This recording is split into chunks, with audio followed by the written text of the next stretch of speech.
Good afternoon and welcome to The Big Story, where we discuss the hottest topics of the day and explain to you why it matters. I'm Melissa, coming to you live from the Straits Times newsroom. Now, ignore the threat of climate change at your own risk. That was the message Minister for the Environment and Water Resources, Masagos Zulkifli, said today at the first meeting of scientists from the United Nations Climate Science Body. He said we must not take our eyes off the long-term existential challenge of climate change. Otherwise, citizens will take their cause to the streets and reason will fail to rule. So here's a health report of Planet Earth to show what the minister is talking about. Sea levels have risen about 15 cm in the past century. Forests larger than the size of South Africa have disappeared due to deforestation. And up to 1 million species of flora and fauna are at risk of extinction. I'm joined here by the Straits Times Environment and Climate Change experts, Audrey and David. Hi both. Hi, Melissa. Hi. So what do you think the minister was trying to say when he said we must not take our eyes off climate change, or the people will take their case to the streets? So I think Minister was emphasizing the scale of the climate change problem, not just for Singapore, but nations around the world. Today's meeting was the first meeting of the climate scientists under the United Nations Intergovernmental Panel on Climate Change in Singapore, and they will be discussing, they will be hamming out some of the details that will be in the next synthesis report for AR6, in which it will synthesize all the climate science research for policymakers to take action. So I think in my experience reporting on climate change, I think this has to be one of Minister's strongest comments on climate change to date, in which he emphasized the scale of the problem. And this also comes on the back of recent global events, including like school strikes for climate and also the Extinction Rebellion in London that we have been seeing recently. So I think all these things are affected into his speech. And also on top of that, we have seen extreme events affecting countries around the world. The most recent would be the tropical cyclones that affected countries around the Pacific and the Atlantic Oceans. And there's also been the heat waves in Europe. India as well is suffering from the heat. And melting ice is, I mean, climate change has impacts not just for Singapore but for around the world, and Minister was driving home that point. Understand. Now, David, Singapore is just a little red dot. So even if our carbon emissions, if we were to bring it down to almost zero, it wouldn't make a difference for global warming, would it?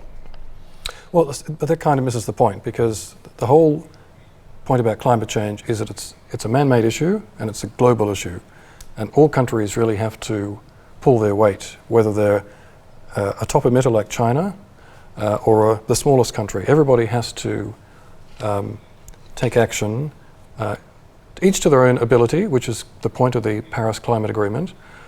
But also, if you're taking part, that means you're part of the global system. And Singapore is very much a big believer and participant in the multilateral system, be it trade, be it economic issues, finance, technology. Singapore wants to play its role, and it sees climate change in exactly the same light. It also plays a key role in the UN climate negotiations, both as a negotiator but also as a facilitator. It likes to play the role of an honest broker, and it's been quite successful in that process. But it also is driven partly by national interest. It helps shape the debate. So Singapore has a say in the future of how climate action evolves, and it also then gives Singapore a chance to promote its vision of how climate change should be, basically what we should do about it.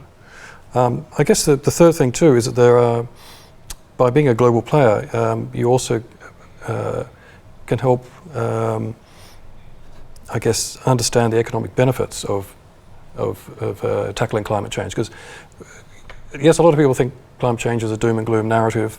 We've seen, as Audrey has mentioned, the tropical cyclone that hit Japan recently with record flooding, Hurricane Dorian, which hit the northern Bahamas, but also in the process of cutting emissions, which is the bottom line for fighting climate change, is that there are economic benefits as well, such as better investment in renewable energy, so clean energy.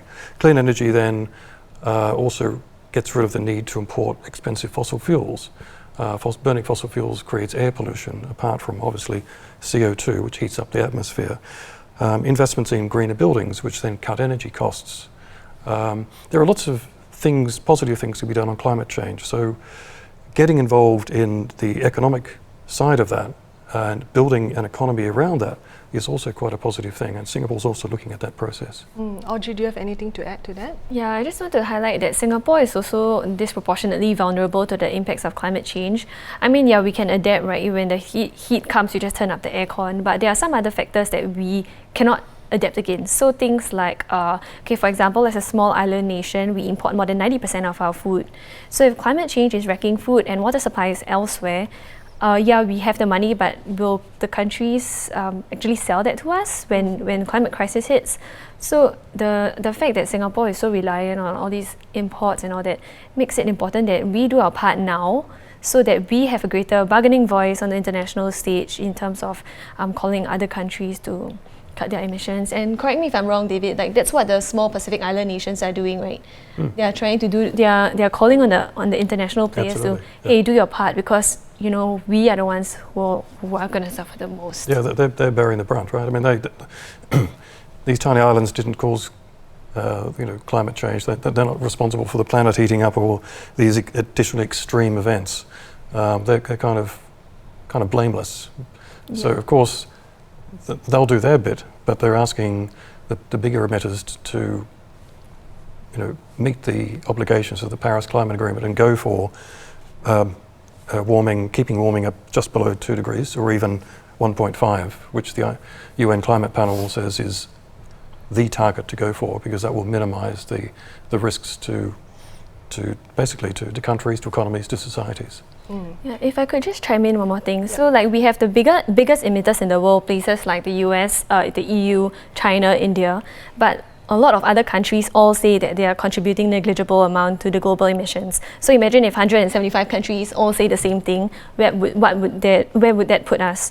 And also there was this line that I read in a book recently, is that the war cannot be won by one country alone, but it might be lost if not everyone acts. So I think that really emphasizes why every country needs to act, including Singapore, even though we just produce 0.11% of global emissions. I understand. Thank you both. So long story short, Singapore is a little red dot, but we do have a global impact. Yes. Thank you both. Thank you. For more stories on the environment and climate change, do log on to the Straits Times website.